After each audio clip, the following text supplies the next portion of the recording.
The air in the room is thick, cold. It smells of stale coffee and fear. My own fear. My fingers hover over the keyboard, trembling. The screen glows, reflecting the frantic energy in my eyes. Rows of numbers blur, but one stands out. One enormous number. 0. Our account balance. 0. The world outside is quiet, muffled by the thick glass of the windows, but in my head, the silence is deafening, shattered only by the frantic pounding of my own heart. It's a silence that screams betrayal. A cold, calculating silence where everything I thought I knew about my life, about us, collapses into dust. My breath hitches, a small, pathetic sound in the vast emptiness of the house. I stare at the screen, willing it to be a mistake, a glitch, anything but the truth. But the truth stares back, stark and unforgiving. The transaction history scrolls down, a digital timeline of destruction. A single, massive outgoing transfer. To a name I don't recognize. A name that feels like a knife twisting in my gut. This isn't just money. This is years. Years of scrimping, saving, planning, dreaming. A future built brick by painstaking brick, meticulously charted and agreed upon.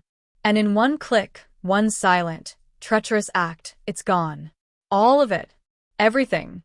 The cold seeps deeper, not just from the room, but from within. A chill that starts in my chest and spreads, numbing my limbs. This isn't a financial problem. This is an annihilation. An extinction-level event for the life I shared, the trust one gave, the love I poured into a man who just took it all and gave it away. If this story resonates, if you've ever felt this kind of shock, this level of absolute devastation, tell me in the comments. I read all of them. And if you haven't already, please take a second to subscribe. It helps bring more of these stories, these glimpses into the raw heart of human experience, to life. It means more to me than you know. Life, before the numbers went to 0, felt like a well-worn path leading exactly where we wanted to go. We had our routine, a comfortable rhythm built over a decade. Waking up together, the quiet hum of the city outside our window, the shared coffee, the easy conversation about the day ahead. He was Leo. My Leo. Solid, reliable, with a quiet strength that felt like an anchor in the sometimes chaotic sea of existence. He worked hard, I worked hard. We weren't flashy. We didn't chase trends or live beyond our means.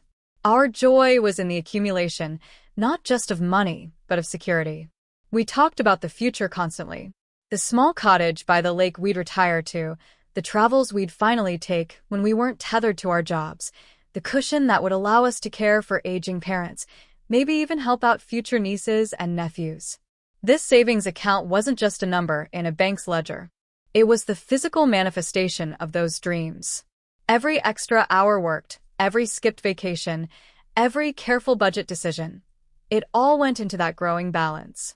It was our safety net, our launch pad, our collective sigh of relief knowing that whatever life threw at us, we had this foundation. We had a system. One primary joint account. Simple, transparent. We both had access, both tracked it. Or so I thought. My role was usually managing the household bills, tracking the spending, the day-to-day flow. His was overseeing the investments, the larger contributions, the growth strategies. It felt like a partnership, a team working towards a common goal. He'd often show me the statements, point out the progress. Look, he'd say, that proud, boyish grin on his face. Another milestone. We're getting there, and I'd feel a surge of warmth, a sense of shared accomplishment, a deeper connection forged in the trenches of financial planning. He was my best friend, my confidant, the person I trusted implicitly with my heart, my life, and yes, our money. There were no secrets, no hidden corners in our life together. It felt open, honest, secure. We talked about everything. Problems at work, family dramas, silly fears, grand ambitions. He knew me better than anyone. Or so I believed. The foundation felt unbreakable, cemented by years of shared history, mutual respect, and a love that felt as steady and reliable as the sunrise. We were building something real, something lasting. A future together. The savings account was just the blueprint made real, the tangible proof of our commitment, our shared vision. It was the bedrock. The crack in that bedrock wasn't a sudden explosion. It was a slow, insidious erosion I was too comfortable, too trusting, to notice. Looking back now, the signs were there, whispers I dismissed as stress or distraction. Late nights at work became more frequent. He was always tired. His phone became a constant companion, guarded, face down on surfaces. Little things. A new cologne I didn't recognize. A sudden interest in clothes he'd never bothered with before. He was often distant, lost in thought, snapping back to attention with a forced smile when I asked what was wrong. I attributed it to pressure at his job. A big project, budget cuts, office politics. I offered support, listened when he wanted to talk, gave him space when he seemed overwhelmed. That's what partners do, right? We weather the storms together. I was so busy being supportive, being the good wife, that I failed to see the storm wasn't external. It was brewing right beside me, aimed directly at the life we'd built. The inciting incident, the moment the seemingly solid ground crumbled beneath my feet, arrived not with a bang, but with a quiet ping. A notification on my phone. An email alert I'd forgotten I had linked to our joint account for major transactions. Subject: Transaction confirmation. My stomach fluttered with mild curiosity. Maybe he'd finally pulled the trigger on that low-risk bond we'd discussed. I opened it, the screen bright in the dim light of the living room where I was curled up with a book. And then I saw it. The amount. Staggering. The vast majority of our life savings. Not an investment purchase. A transfer. An outgoing transfer. To a personal account. And the name. Sarah Jenkins. It meant nothing to me. Absolutely nothing. Who was Sarah Jenkins? Why was our money, going to her? A cold dread began to pool in my stomach, heavy and nauseating. It had to be a mistake. A typo. A scam email that somehow looked official. But the account number, the bank name, it was all ours, all real.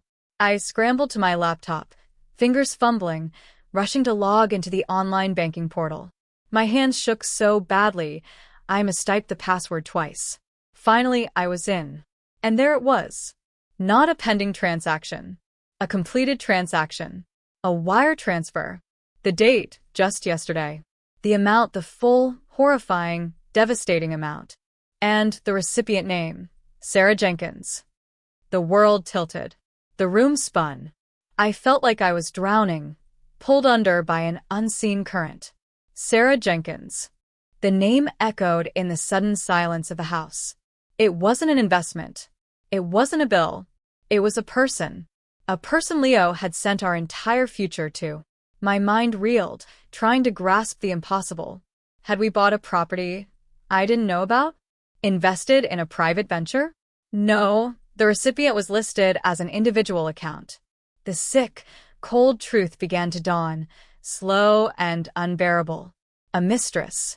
It had to be. He was having an affair. And he wasn't just cheating on me. He was robbing us. Robbing me. Of everything.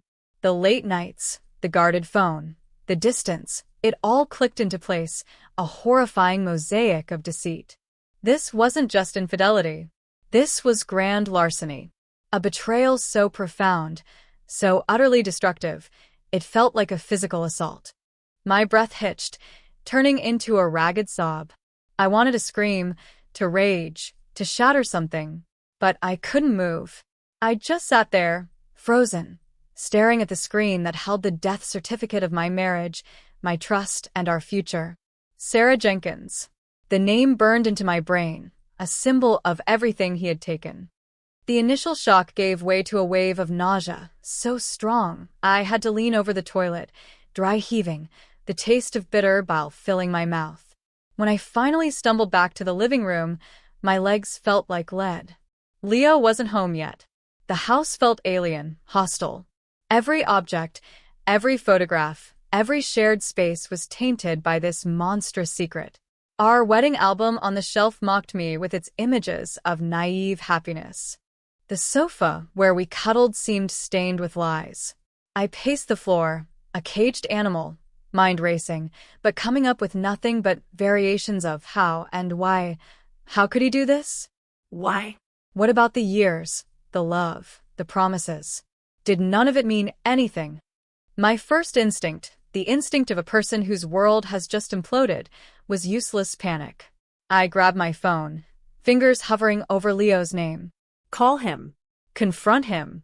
Demand an explanation. But what good would that do? He would lie. He would gaslight. He would twist it. The sheer scale of the deception told me this wasn't a momentary lapse of judgment. This was planned. Calculated. Sending the money to a mistress wasn't some accidental mistake. It was a deliberate act of theft, designed to strip me bare. Calling him now, in my current state of shock and raw pain, would gain me nothing but more lies and possibly losing the upper hand, whatever upper hand I might possibly have. Then, a sliver of cold logic pierced through the fog of despair. The money. Was there any way to get it back? I called the bank.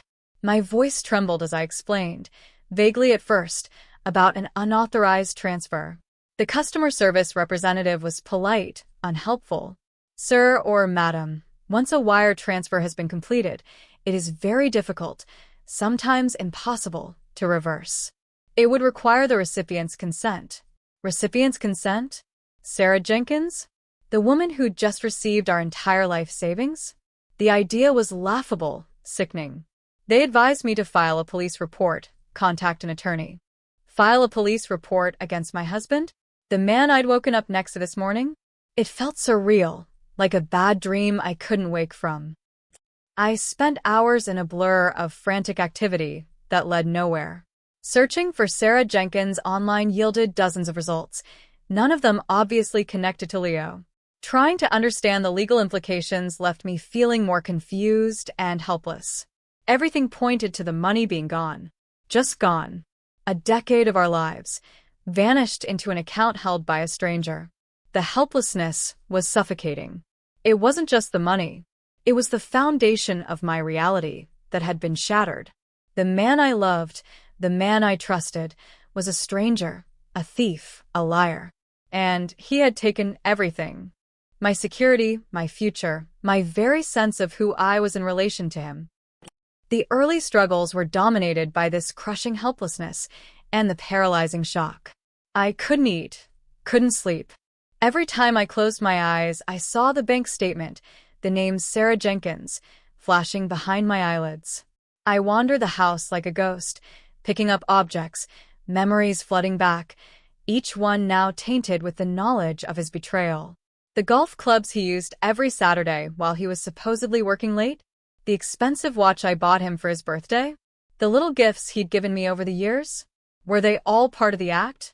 Was our entire marriage a performance? When Leo finally came home that night late, just as he had been doing frequently, he walked in with that same forced smile, that same tired look. He didn't know. Not yet. He didn't know I knew. The knowledge was a heavy weight in my chest, a toxic secret I held while he moved through our space, whistling softly as he unlocked the door. He came into the living room, saw me sitting there in the dark, the laptop screen still glowing faintly on the coffee table. "Hey," he said, his voice flat, tired. "Didn't hear you come in." I couldn't speak. The words were lodged in my throat, a solid, painful mass. He noticed the laptop, the unnatural tension in my posture. His smile faltered. "What's wrong?" he asked, taking a step closer. My gaze was fixed on the screen, on the name Sarah Jenkins. He followed my eyes, his expression shifting from concern to confusion, then to something I couldn't quite read. Apprehension? Recognition. I finally managed to whisper her name. Sarah Jenkins, his face drained of color. The blood seemed to rush from his head, leaving him pale and suddenly frail. He stumbled back a step, bumping into the armchair. The forced smile was gone, replaced by a mask of pure, unadulterated terror. He didn't deny it. He couldn't. The evidence was right there, screaming silently from the screen. How did you see that?" he stammered, his voice barely a whisper. "Not. What are you talking about? Or it's not what it looks like, just How did you see that? The question itself was an admission.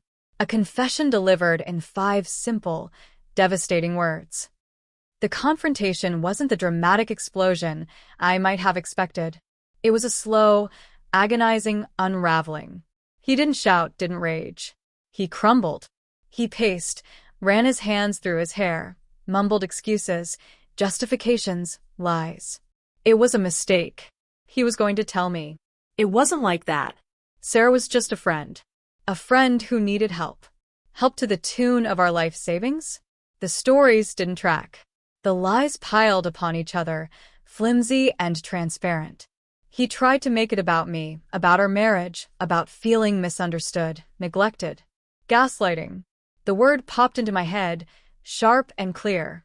He was trying to turn this around, make me doubt myself, make me question my own sanity. He wasn't sorry he took the money. He was sorry he got caught. The rising challenges came one after another, a relentless tide of emotional and logistical hell. The husband I thought I knew vanished, replaced by a desperate, cornered animal. He wasn't just lying, he was actively working against me. He changed his passwords, shut me out of shared accounts I still had access to, squirreled away anything of value he could get his hands on in the house. He grew erratic, sometimes pleading, sometimes angry, sometimes chillingly cold and dismissive. He even tried to portray me as the unstable one to mutual friends, hinting at my overreaction to a simple loan he had made. A loan? Our entire savings. The Mistress, Sarah Jenkins, became a phantom presence in my life. I found fleeting online profiles, pictures. Younger, blonde, smiling. She seemed oblivious to the storm she was causing, or perhaps she simply didn't care. I never spoke to her directly, but her existence, funded by my sacrifices, was a constant provocation. The thought of her enjoying a life financed by my hard work, my dreams, was a burning, poisonous ember in my gut. Legal advice was a cold splash of reality. Retrieving a completed wire transfer was incredibly difficult. It wasn't a credit card chargeback. It wasn't a disputed check. The bank was clear. The funds were in the recipient's account. My recourse was against my husband for theft and potentially against the mistress if she was complicit in defrauding me, which seemed obvious, but proving it legally was another matter. But suing my husband meant divorce, messy court battles, potentially years of litigation. And even then, if he had already spent or hidden the money, I might never see it again. The legal fees alone would be astronomical. It felt like I was being asked to pay a fortune just for the chance to recover money that was already mine, money that had been stolen from me. The system felt broken, designed to protect the perpetrator more than the victim in this specific, insidious type of betrayal. Every conversation with Leo was a battle. He refused to admit the full extent of the affair, refused to provide Sarah's full contact information, refused to acknowledge the sheer brutality of his actions. He continued to deflect, blame, minimize. He became a master of avoidance, leaving the house for hours, refusing to answer my calls, treating our home like a hotel where he occasionally crashed. The emotional toll was immense. I was exhausted, paranoid, constantly checking accounts, constantly braced for the next blow. My focus narrowed to this single, all-consuming crisis. Work suffered, friendships felt distant, the basic tasks of living felt insurmountable. Everything I had worked for, every sense of security, felt like it was slipping through my fingers like sand. The rising challenges weren't just external obstacles. They were also the internal erosion of my spirit, my resilience, my hope. The deepening crisis felt like being trapped in a small room as the walls slowly closed in. Days bled into weeks, each one a reiteration of the previous. Fear, anger, helplessness. The bank was a dead end. The police report felt inadequate. A domestic financial dispute, they called it, downplaying the sheer magnitude of the theft. My initial consultations with lawyers left me disheartened. The path to recovery was long, uncertain, and expensive. The possibility loomed large that I would lose everything: the money, the marriage, the security I had painstakingly built, and gain nothing but mountains of debt and emotional scars. Leo's behavior became more brazen, more cruel. He acted as if I was the problem, as if my discovery of his actions was the real betrayal. He started staying out overnight, sometimes for days. He stopped contributing financially to the household, leaving me scrambling to cover immediate expenses from my own much smaller personal account. He didn't just steal our savings, he was trying to starve me out, financially and emotionally. He seemed confident, almost smug, that he had gotten away with it. The money was gone, in Sarah's account, untouchable. He believed he had won. He had the money, the mistress, and soon he assumed he would have his freedom, leaving me with nothing. This wasn't just about him wanting a new life. It felt like he wanted to erase the old one, including me, as completely as possible. He wanted me to suffer, to be left destitute and alone, a testament to his successful escape. I saw flashes of Sarah on social media, subtle clues she posted. A new car, a trip, expensive dinners. Our money, being spent. It was agony. It fueled a bitter resentment, a cold rage that simmered beneath the surface of my despair. They were building a life on the ruins of mine, on the 10 years of my life he had looted. My family, when I finally broke down and told them, were devastated and furious. My mother was heartbroken for me, weeping at the cruelty of it all. My father, however, reacted differently. He was quieter, colder. My father is not a man of grand emotional displays. He's a man of action, of strategy, of quiet influence. He built his own business from nothing, navigating complex deals and ruthless competitors. He understands how the world works, not just the laws on paper, but the levers of power, the networks, the hidden pathways. When I laid out the situation, detailing the stolen funds, the mistress, Leo's smug certainty, my father listened intently, his jaw set. He didn't offer platitudes. He asked questions. Precise questions about the transaction, the banks involved, the timing. He asked about Leo's family, his job, any connections. He was analyzing, processing, mapping out the landscape of the problem. At my lowest point, curled on the floor, feeling utterly defeated, convinced that everything was lost, that Leo had succeeded in destroying me, my father called. His voice was calm, steady. "Listen," he said, his tone leaving no room for argument or despair. "This isn't over. Not by a long shot. He thinks he's smart. He thinks he's covered his tracks. But money leaves fingerprints. And people talk." He didn't elaborate, didn't make grand promises.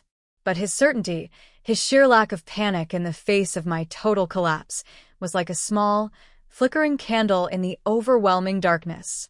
He told me to gather every single piece of documentation I had related to our finances, our marriage, Leo's behavior. Every statement, every email, every text message. "Be meticulous," he instructed. "Every detail matters." The midpoint shift came not as a sudden revelation, but as a slow-burning ember ignited by my father's quiet confidence. I had been stuck in the phase of being the victim, reacting to Leo's moves, feeling overwhelmed by the injustice and the apparent futility of fighting back. My father's intervention shifted the dynamic. He didn't just offer emotional support, he offered a path forward, a strategy. He made me see that while Leo had stolen my money and my trust, he hadn't stolen my agency. I could choose to fight. I could choose to stop being the wounded party and become an active player in this dark game. It wasn't going to be easy. It wouldn't be a simple court case. It would require patience, careful planning, and leveraging resources I hadn't even considered. My father explained that while reversing the wire transfer itself was nearly impossible through the standard bank channels, there were other avenues. Freezing assets, investigating the recipient, exploring whether the transfer itself could be deemed fraudulent under specific conditions related to marital assets. He introduced me to a different kind of lawyer, one specializing not just in divorce, but in complex financial fraud and asset recovery. This wasn't the sympathetic family lawyer I'd first consulted. This was a sharp, analytical mind who spoke in terms of evidence, strategy, and leverage. The lawyer, Mr. Thorne, was brutally honest. It would be hard. It would take time. There were no guarantees. But unlike everyone else I had spoken to, he didn't see it as a lost cause. He saw it as a challenge. And he worked closely with my father, whose network and understanding of financial systems proved invaluable. My father didn't just provide names. He seemed to know who to talk to, who had the right information, who could subtly apply pressure where it mattered. I didn't fully understand the extent of my father's influence or connections, and he didn't elaborate, but it was clear he moved in circles where things got done, often quietly, often behind the scenes. My role shifted. It wasn't about confronting Leo anymore. It was about gathering intelligence, documenting everything, anticipating his moves. My despair didn't vanish, but it was tempered by a new sense of purpose, a cold, calculated determination. The anger was still there, but it was no longer wild and uncontrolled. It was focused, channeled into fuel for the fight ahead. I stopped crying. I stopped pleading. I started working alongside my father and Mr. Thorne, building a case, piece by painstaking piece. This wasn't just about getting the money back anymore. It was about justice. It was about reclaiming my life from the wreckage Leo had created. It was about proving that his treachery would not define me. The midpoint shift was moving from being the object of betrayal to becoming the architect of my own reclamation. The deepening crisis continued to unfold, even as I began to fight back. Leo seemed to sense the shift in me. I was no longer pleading, no longer in hysterics. I was quiet, observant. This unnerved him. He became more aggressive, more erratic. He started making threats, not physical but financial and reputational. He threatened to spread lies about me, to make sure I was ruined, to drag my name through the mud. He was lashing out, feeling the control he thought he had slipping. He pushed forward with his plans, seemingly accelerating his timeline. I later learned he was probably trying to spend the money quickly, disperse it, make it untraceable before I could mount a serious challenge. He started removing things from the house openly now, artwork, electronics, things we had bought together. He was dismantling our shared life, not just financially but physically. He even changed the locks on the house when I was out one day, forcing me to stay with my parents. It was a calculated move, meant to isolate me, to make me feel homeless and powerless. The mistress, Sarah, became bolder too. Now that he was effectively living with her, I saw them together once from a distance. My stomach twisted. She looked happy, carefree, completely oblivious to the suffering she was indirectly causing, or perhaps simply indifferent to it. They looked like a couple building a future, funded by my past. It was a painful image, searing itself into my memory. My own financial situation became precarious. With Leo cutting me off completely and legal fees mounting, I was burning through my personal savings rapidly. The stress was immense. Sleep became a luxury. My health suffered. There were days I felt like giving up, like the mountain was too high, the forces against me too powerful. Leo seemed to have all the advantages: possession of the stolen funds, a head start, a complete lack of conscience enabling him to lie and manipulate without hesitation. I felt like I was constantly one step behind, always reacting to his latest cruel maneuver. The deepening crisis wasn't just about the loss of money.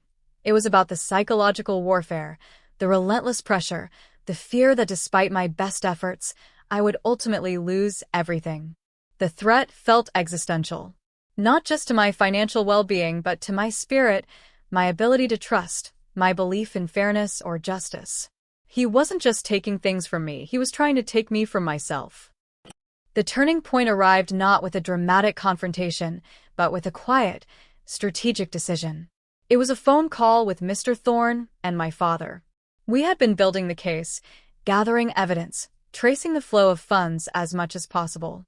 Mr. Thorne had identified a narrow window, a specific legal mechanism that might allow us to intervene. It wasn't guaranteed, and it was high stakes. It involved petitioning the court for an emergency injunction to freeze the recipient account based on the strong likelihood that the funds were marital assets acquired through fraud. It required compelling evidence and moving incredibly fast before the funds could be further dispersed. My father listened intently, asking sharp, incisive questions. He understood the risks, the potential for this move to backfire if our evidence wasn't airtight, if the judge wasn't convinced. but he also saw the necessity. "This is our shot," he said, his voice low and firm. "If we wait, the money disappears completely. We have to force their hand." My own fear was palpable. This was putting everything on the line. It meant stepping out of the shadows, forcing a confrontation through the legal system. It meant risking Leo's full, unrestrained wrath. But the alternative was slow, inevitable defeat.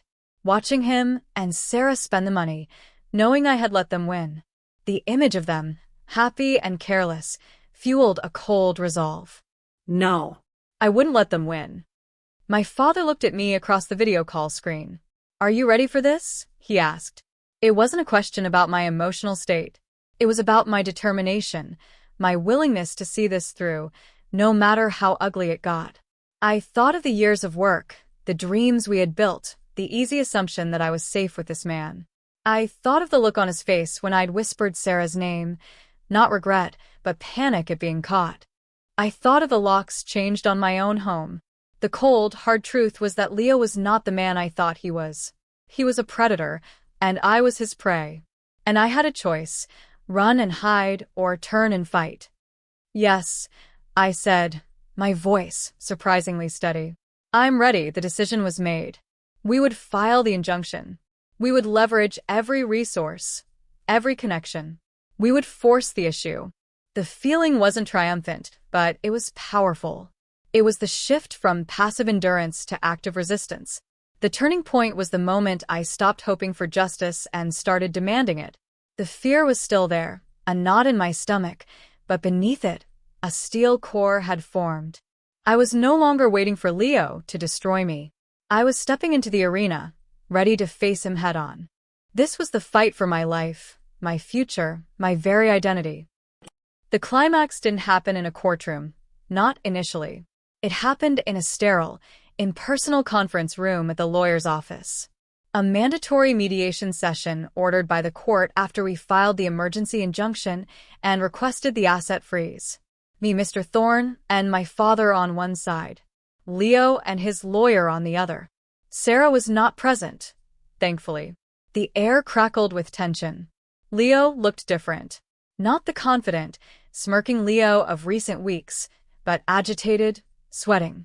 His lawyer, a sharp, aggressive woman, did most of the talking for their side initially, dismissing our claims, portraying the transfer as a legitimate debt repayment, a private matter between friends. It was insulting, infuriating. My father sat silently beside me, a formidable presence. He didn't speak, didn't gesture. He just watched, his expression unreadable.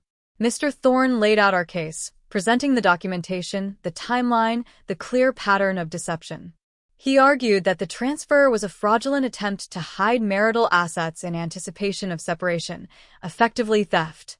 He explained the basis for the injunction, that the court had found sufficient initial evidence to warrant freezing the account until a full hearing. That's when Leo's lawyer dropped their first bomb. "Mr. Leo's last name refutes these baseless accusations," she stated coolly. "Furthermore, the funds in question are no longer in the recipient's account. They were transferred out yesterday morning." A collective intake of breath. My stomach plummeted. Yesterday morning? After he got the court notification? He had done it.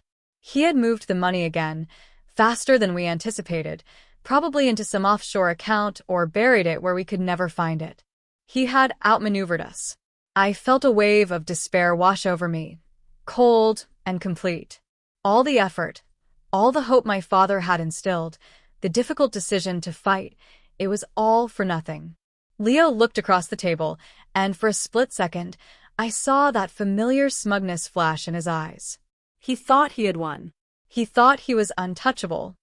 But then, my father leaned forward, speaking for the first time. His voice was quiet, calm, cutting through the tension like ice. "With respect, counsel," he said, addressing Leo's lawyer, "your information is outdated. While a transfer was initiated from Ms. Jenkins's account yesterday morning, it did not clear. The receiving bank was notified pursuant to the court's injunction and pending fraud investigation before the transaction could complete. The funds are currently held in a frozen state, pending court direction." Silence. Absolute, stunned silence. Leo's lawyer's mouth fell open slightly. Leo himself froze, mid-breath. The smugness vanished from his face, replaced by utter disbelief, then a horrifying realization. His eyes darted between my father and his lawyer, wide with panic. "What?" he whispered, the single word raw with shock. My father simply held his gaze.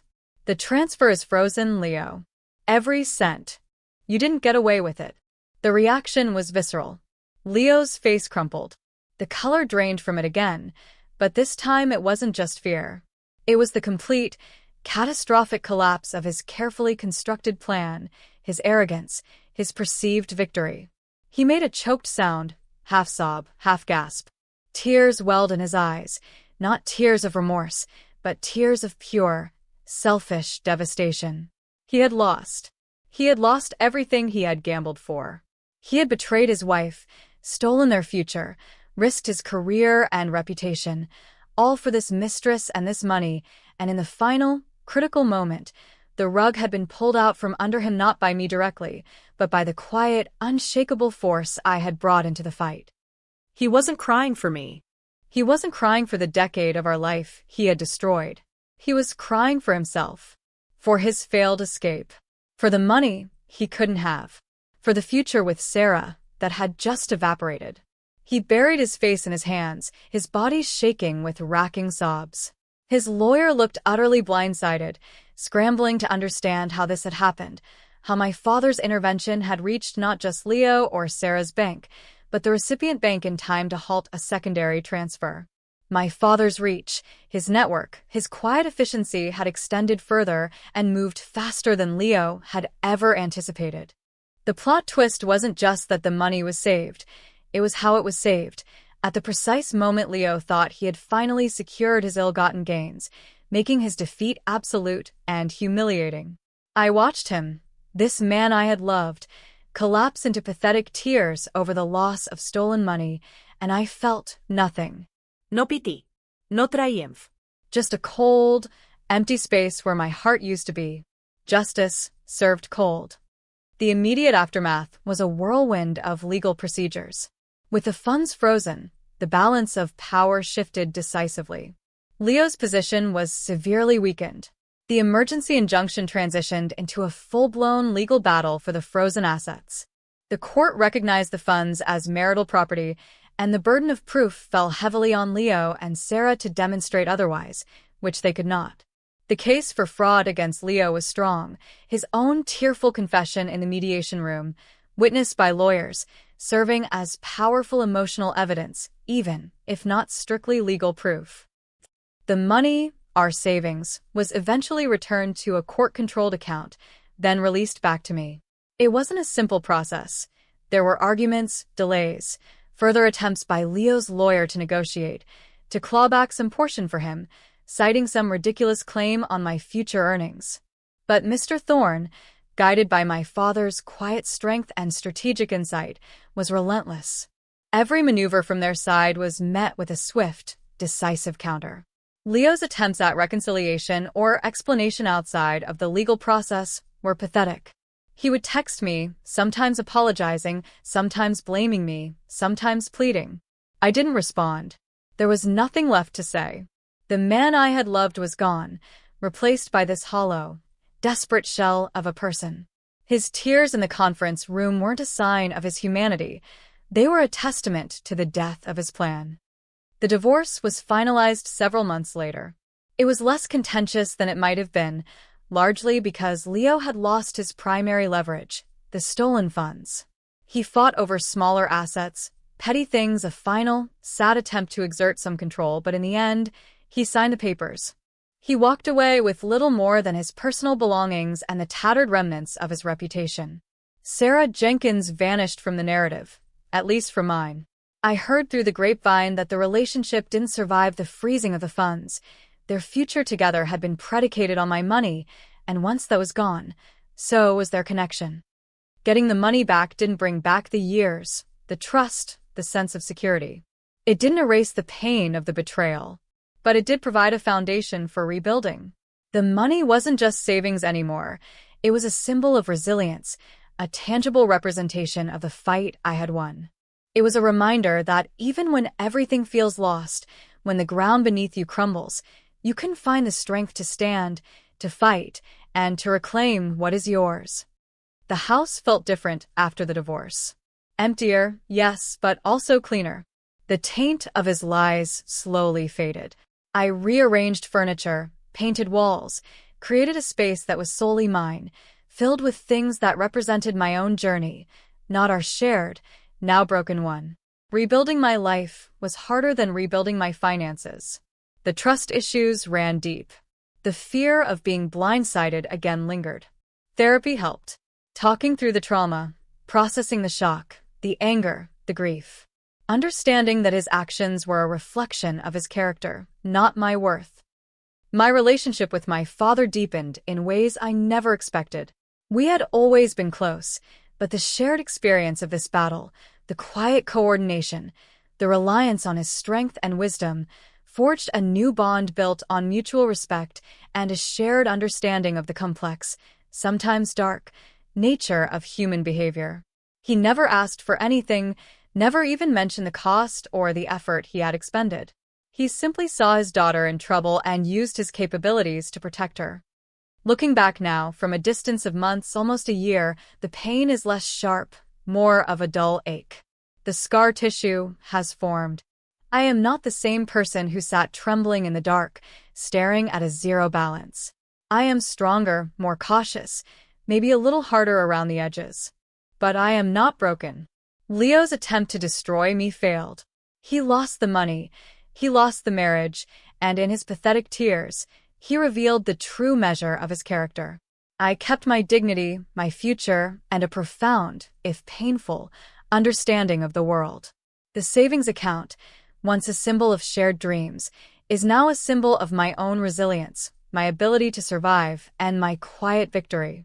It's a reminder that sometimes the coldest justice is the most satisfying.